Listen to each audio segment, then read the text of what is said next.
Asheboya Ashebosheshe. Welcome to part 5 of the mystical life of Orunmila Eleripi, the witness before creation, and the orishas, in continuation of our story.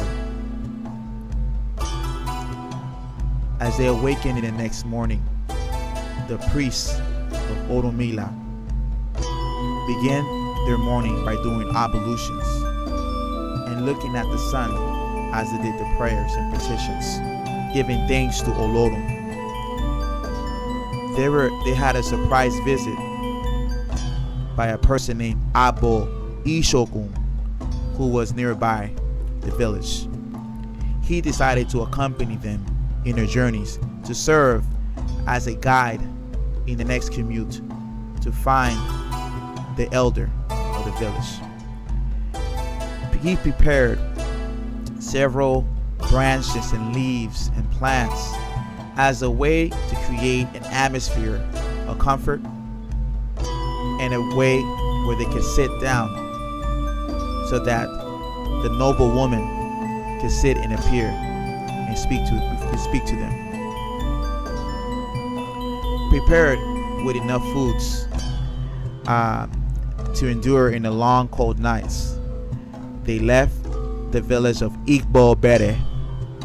Orunmila had a lot of conversations with his disciples in regards to the trips and locations that he has visited and all the different languages that he has learned, the different diverse customs and practices of each cultural lineage. Also the great friendship with Abo Ishokun, whom, being a famous warrior, possessed a very jovial personality. To his surprise, this warrior will laugh constantly because he was impressed by Orunmila's ingenuity of all the multiple forms of Orunmila resolving situations. As Orunmila spoke, he will intervene in the conversation.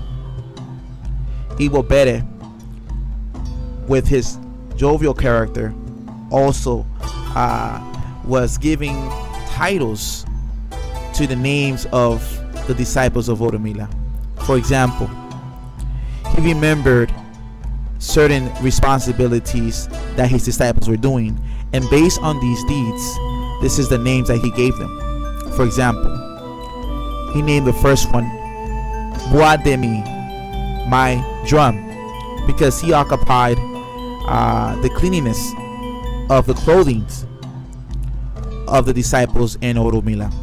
The second he named Unjemi, my food, because he was in charge of this assignment. The third he called Boshile, he is in my house, because he was responsible for preparing all the domestic duties. The fourth he called Gelekumi, my colors, because his function was to write everything down and note everything down that was happening. But despite having these modest titles, the names that they were given at that time have been forgotten by time and by humanity, because these disciples never glorified their names. They only glorified Ifa and never took personal glory. As they advanced in different zones, time zones, in different locations where vegetation was scarce, from land to land, they noticed a location where there were gigantic trees who provided abundance shade to all the animals of different sizes throughout the countryside. While the birds were singing near the trees, this gave a harmony or a musicology behind their journey as they were commuting from place to place. They end up going to a crossroads in the forest where Abo Ishokun basically said his goodbyes to the group. He gave a message. He carried a message of Orunmila, and his job was to give this to his brother Ogun, who is the king and ruler of Ilesha. Also, he promised them that he will meet them again after he does this assignment. Afterwards, Orunmila and his disciples continued on their journey with the elder. And the elder also had a servant that was next to her that helped her and assisted her in different duties. A little time passed, and they went to a deep forest. Behind a grandeur shade, they were advancing, and they found an elegant home built with rocks and trunks of trees. In front of the home, to their surprise, there was an African man who had an impersonable appearance. He had a staff made out of wood, and this is where he will rest on, because he did not have a leg. He had a missing leg, and all he had was his left leg. Also, he had damages in his hand. The part of his right face was damaged. He even had an ear that was damaged, because he had suffered a tremendous burn that happened at one point in his life. Besides his limitations, appearance-wise, people that saw him noticed that there was a deep spirit behind him, a divine sacred spirit that gave him a sense of authority in that land. Immediately, the elderly woman, whom is the mother of Hossein, immediately hugged him and had tears in her eyes. As Orunmila and his disciples observed in silence, they waited in distance to see how this will unravel. Orunmila the master understood for a moment that that person was the head of the entire village of all the plants and herbs. He was a powerful deity. He has never seen him before like this, in this majesty. Once Igbo Bere told Hossein the motive behind the visitation of Orunmila, Hossein indicated and gave him a gesture and told him, "Come." Orunmila obeyed, and the master Orunmila inclined with respect and before the king and kissed his hand that was burned and spoke in this form, in this manner: "My salutations, noble one.